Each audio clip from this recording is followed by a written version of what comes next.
Bonjour! Je ne pensais pas un jour devoir faire un update lecture, en tout cas pas aussi rapidement, mais avec le week-end à 1000, j'ai énormément lu et je me dis que si à la fin du mois de mars, il faut que je vous présente tout ce que j'ai lu courant mars, sachant que là j'ai déjà lu à peu près une dizaine de livres, ou en tout cas d'ouvrages, parce qu'il y a aussi de la BD, ça allait être un petit peu compliqué. J'ai donc décidé de vous faire un update lecture afin de ne pas vous représenter ces livres à la fin du mois. Si vous avez regardé ma vidéo week-end à 1000 au fil de l'eau, c'est pareil, vous pouvez directement fermer parce que je vais représenter les mêmes livres, je vais vous faire gagner du temps et de l'intérêt. Plus sérieusement, il y a un livre que je ne vous présente pas non plus, qui est donc dans le harem de Kadhafi, Les Proies, dont j'ai parlé dans une précédente vidéo dédiée parce que ça a été véritablement mon coup de cœur du mois de mars, un énorme coup de cœur. J'ai été bouleversée par ce livre et j'ai voulu lui faire une place à part.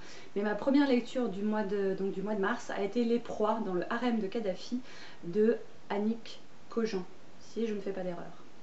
Voilà.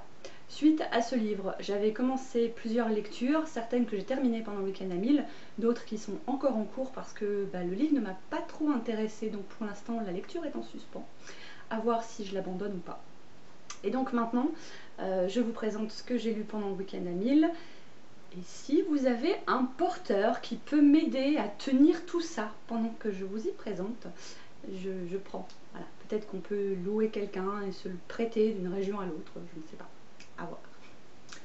Première lecture. Lecture. C'est joli, c'est beau. Je vais être obligée de poser le reste parce que sinon je ne vais pas m'en sortir. Je reviens, bougez pas. Donc, première lecture, elles sont pas du tout dans l'ordre, je vais les faire comme elles sont dans ma pile. On va pas se prendre la tête. Jean-Jacques Goldman, Chanson pour les yeux, par un collectif comment est-ce qu'on dit? Les gens qui écrivent des BD? Des BDistes? Des illustrateurs? Des dessinateurs?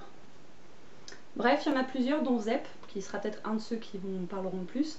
C'est une BD que j'ai en stock depuis très longtemps, que j'avais vaguement feuilleté quand on me l'a offert, mais que je n'avais pas pris le temps de lire en entier. Et comme je cherchais des lectures un petit peu soupape, repos pour les yeux, entre des gros pavés pendant le week-end à 1000, je l'ai ressorti. Chanson pour les pieds est un album de Jean-Jacques Goldman, qui est parmi ses derniers. Peut-être le dernier, je ne me souviens plus. Et du coup, ils avaient fait ensuite un livre qui reprend différentes chansons de Goldman, et pas seulement d'ailleurs celles de Chansons pour les pieds. Et il y a des petites pépites dedans, comme par exemple cette planche-là. Je ne sais pas du tout si vous la verrez bien ou pas. En tout cas, je vous la présente telle que. Qui reprend donc la vie par procuration. Vous savez, elle donne à manger aux pigeons, tout ça, tout ça. Et je trouve que c'est vraiment très très bien fait. J'ai beaucoup aimé cette BD tout simplement parce que j'avais les chansons à chaque fois qui se mettaient en route. Donc du coup, je regardais les images, je lisais, bon là c'est pas un bon exemple, mais je lisais les peu de fois où il y avait des textes. Et j'avais l'air, la musique, les paroles, tout dans ma tête. Donc c'était un joli moment poétique. Je vais dire ça comme ça. En tout petit machin, j'ai lu Madame Bonheur et la sorcière. Je vais pas vous faire l'affront de vous parler de l'histoire. En tout petite chose aussi, j'ai lu le livre de la jungle. J'ai regardé les images du livre de la jungle, version Disney, version quand j'étais gamine, c'est une très vieille édition. Pareil, pour me relaxer un petit peu les yeux entre deux choses. Vous voulez que je vous raconte dans le détail le livre de la jungle? Balou, Mowgli, il en faut peu pour être heureux, tout ça? Non? Je m'abstiens? Je pense pour vous qu'il vaudrait mieux que je m'abstienne. Je réalise en fait que je suis en train de vous les faire un petit peu en âge, comme si je grandissais au fur et à mesure que je lisais pendant le week-end à 1000, même si c'est pas du tout, encore une fois, l'ordre dans lequel je les ai lus. Les 9 vies de Philibert Salmec. Alors, ce bouquin-là, c'est un livre pour enfants qui a attiré mon œil à cause de la couverture à la bibliothèque. Et en fait, c'est l'histoire d'un garçon absolument insupportable, mais vraiment, vraiment, le sale gosse, le sale mioche, quoi, enfin, le vrai de vrai, qui en fait vit dans une famille absolument insupportable, qui se retrouve être le dernier héritier de la lignée. Et il se dit que, plutôt que mourir, vu que tout le monde dans sa famille vit très peu, ce serait bien qu'il pique les 9 vies d'un chat et qu'on lui implante pour qu'il puisse lui aussi vivre 9 vies. Et il trouve bien sûr un savant fou pour le faire. Voilà. Sauf que comme c'est un gamin très méchant, il perd ses vies très vite. Et chaque chapitre en fait correspond à comment il perd sa vie quoi, en fait. Voilà. Donc je pourrais pas vous dire le style parce que c'est un style pour enfants, donc forcément moi je n'ai pas été bouleversée par ça. Par contre les illustrations sont super chouettes. Je vais essayer de vous en retrouver une comme ça juste pour le fun. Parce que chaque... voilà, non, je ne vais pas vous dire, sinon je vais vous spoiler. Mais regardez le genre de voilà, d'illustration qu'on peut trouver dedans. Je trouve ça super mignon. Voilà, j'ai adoré les illustrations en fait. Voilà, il y en a une autre, on retrouve le même personnage. J'ai eu un moment de rire, de rire franc dans ce bouquin, vers la fin. Je vous dis pas pourquoi, pour pas vous spoiler. Mais il y a l'espace de 5-6 pages où j'ai vraiment ri parce que j'ai trouvé que c'était super bien fait. Voilà, donc si vous aimez de temps en temps vous faire des lectures retour en enfance, pourquoi pas. Après, ça n'a pas plus d'intérêt que ça. Stéphanie, des cornichons au chocolat, livre de mon enfance par excellence. J'y perds ses feuilles. En fait, le bouquin est tellement vieux parce que c'est l'édition de 1985. Je l'ai eu à peu près à cette époque-là et il commence à se faire un peu vieux, mais je l'aime trop donc je le garde.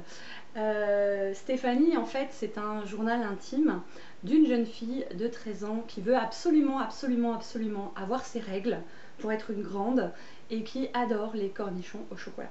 Voilà. C'est extrêmement bien écrit. Alors, je vais peut-être vous apprendre un truc ou pas. On a très longtemps cru que ce livre avait véritablement été écrit par une jeune fille qui s'appelait Stéphanie et que ce récit, grâce à un autre écrivain connu qui est Philippe Labro, avait pu voir le jour. Malheureusement, et c'est vraiment malheureusement, Philippe Labro a avoué en 2007 que c'était lui qui avait écrit le bouquin. Et donc j'ai été coupée par ma caméra. Je disais donc qu'on a appris en 2007 que Philippe Labro avait écrit ce livre.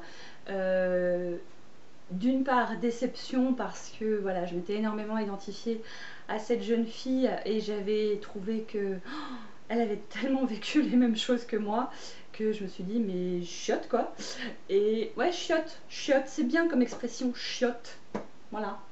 À côté de ça, d'un point de vue artistique, d'un point de vue écrivain, il faut lui reconnaître que du coup il a réussi son coup. Il s'est mis dans la peau d'une jeune fille et tout le monde y a cru quoi. Donc voilà. Est-ce qu'il a triché, pas triché, est-ce qu'il s'est foutu de nous ou pas, peu importe, je pense que quand on réussit à s'identifier à ce point à un personnage, à être autant pris dans un livre, chapeau l'écrivain, voilà, quel qu'il soit. Tant pis si c'est plus un témoignage. Je suis un peu déçue, mais en même temps, je l'ai tellement aimé que c'est pas aujourd'hui que je vais arrêter de l'aimer à cause de ça, quoi. Voilà. Ensuite donc je vais vous présenter La Place, j'avais même terminé de vous le présenter mais donc la caméra n'a pas tourné. La Place de Annie Ernaux. Je vous avais présenté en février La Femme du même auteur qui était donc son récit en tant qu'écrivain de la relation qu'elle avait eue avec sa maman depuis toute petite jusqu'à jusqu'à très vieille sa maman, jusqu'à son décès même, avec l'inversion des rôles puisque à la fin sa maman était dans un tel état de décrépitude que du coup c'est elle qui devenait l'adulte quoi. Donc c'est très simplement écrit, c'est une tranche de vie, voilà. Il n'y a pas de suspense, il n'y a pas de truc haletant, c'est juste un témoignage, une tranche de vie. Et j'avais tellement aimé la façon dont ça avait été écrit pour La Femme que j'ai eu envie de lire La Place, qui est l'équivalent, mais avec son papa. Voilà, je ne peux pas le dire autrement. Équivalent au point que ça s'appelle La Place tout simplement parce que son père a passé sa vie à essayer de trouver la sienne. Ma caméra joue un petit peu avec mes nerfs. Je disais donc que son papa avait été tour à tour fermier, puis ouvrier, puis commerçant.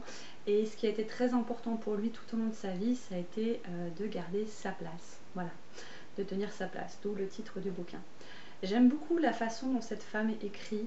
Je suis un petit peu contrariée par le fait qu'elle intervienne au sein du récit en tant qu'écrivain. Avec, vous savez, des espèces de comeback, j'écris sur un truc qui s'est passé au 19e siècle et puis bonjour, nous sommes en 2015. Voilà, ça me contrarie toujours un petit peu la lecture. J'ai envie de lui dire, mais laisse-moi tranquille, je lis toute seule, j'ai pas besoin de toi.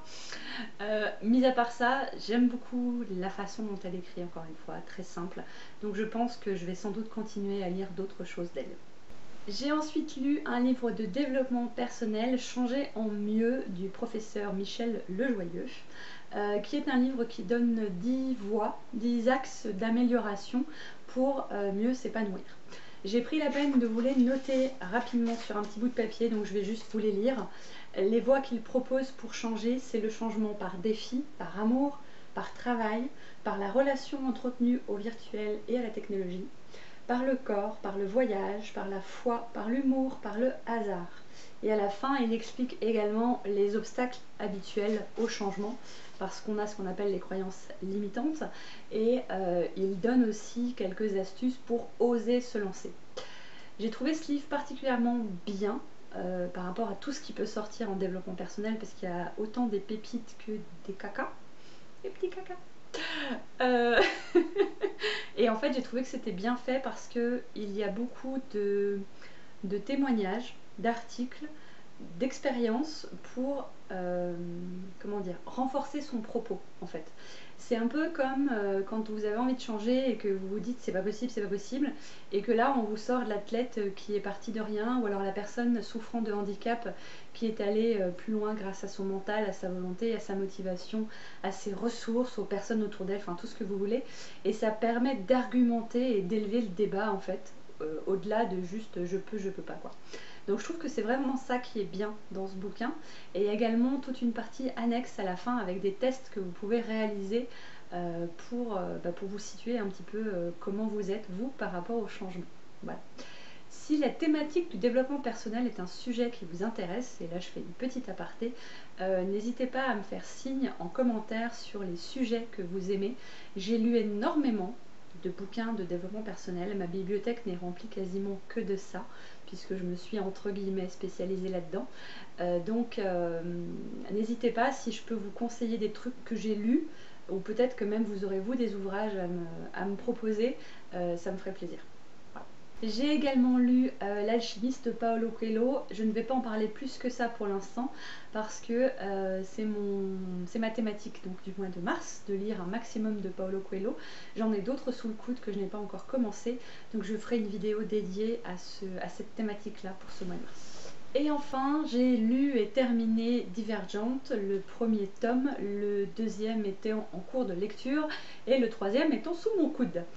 Je ne me lancerai pas dans le débat est-ce que j'ai plus ou moins aimé que Hunger Games, parce que pour l'instant j'ai pas assez de recul. J'ai adoré Hunger Games personnellement, beaucoup. J'ai détesté personnellement les adaptations ciné. Divergente, ce qui m'a contrariée, c'est que je me souvenais trop du film pour ne pas le projeter dans ma lecture. Et j'ai horreur quand ça me fait ça. Mais vraiment, je déteste. Donc voilà, pour le 2, pour le moment, ça ne me le fait pas. Donc c'est très pratique. Et je vais essayer donc de le finir avant que le film me sorte. Et de même pour le troisième volet. Mais en tout cas, c'est quelque chose qui se lit super facilement. On se laisse entraîner. Moi, il y a vraiment des personnages qui me plaisent. Malheureusement, c'est pas les personnages principaux. Donc du coup, ils sont pas assez mis en valeur à mon goût. Je pense notamment à Christina, ça parlera à ceux qui ont lu les ouvrages. Mais voilà, je prends beaucoup de plaisir à lire ce genre de choses.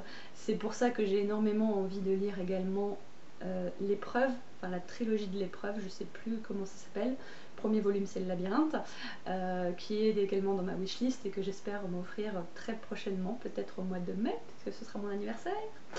Donc je pense que je vais demander ça au Papa Noël. Non, c'est pas le Papa Noël, la Maman Noël, enfin bref, voilà, ce sera sur ma liste de cadeaux. Donc voilà, j'ai pris beaucoup de plaisir, ça se lit tout seul, c'est génial. C'est tout pour l'instant au niveau de cette update. J'ai encore beaucoup de temps puisque nous ne sommes que le 10 au moment où je vous tourne cette vidéo.